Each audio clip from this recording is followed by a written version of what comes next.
Hi friends, அஸ்ஸலாமு அலைக்கும். Welcome to Afiya's kitchen.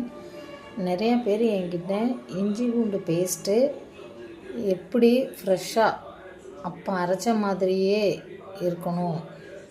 Hi friends, welcome to Afiya's kitchen. இன்றைக்கி வீடியோவில் 1 மாதம் ஆனாலும் ஃப்ரெஷ்ஷாக அப்போவே அரைச்ச மாதிரி இஞ்சி பூண்டு பேஸ்ட்டு எப்படி அரைச்சி ஸ்டோர் பண்ணுறது அப்படின்னு சொல்லி பார்க்க போகிறோம். அதுக்கு நான் இன்றைக்கி 1/4 கிலோ இஞ்சி, 1/4 கிலோ பூண்டு எடுத்து தோல்லாம் உரித்து கழுகி ஃப்ரெஷ்ஷாக வச்சுருக்கிறேன். அதை இப்போ மிக்ஸி ஜாரில் போட்டுக்கலாம்.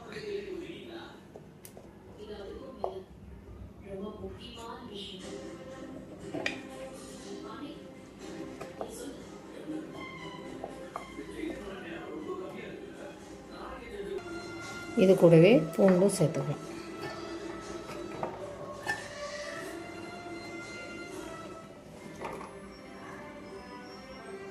இப்போ இது கூட கொஞ்சமாக கல்லுப்பு சேர்த்துக்கலாம். இது கூடவே கொஞ்சமாக ஆயில் ஊற்றிக்கலாம்.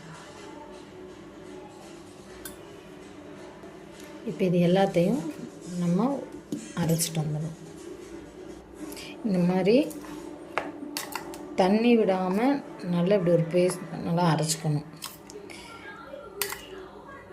அரைச்சி இந்த மாதிரி ஒரு கண்டெய்னரில் போட்டு வச்சிட்டிங்கன்னா 1 மாதம் ஆனாலும் இப்போ அரைச்சி எப்படி யூஸ் பண்ணுறோமோ அதே மாதிரி ஃப்ரெஷ்ஷாகவே இருக்கும். பிடிச்சிருந்தால் லைக் பண்ணுங்கள், சப்ஸ்கிரைப் பண்ணுங்கள்.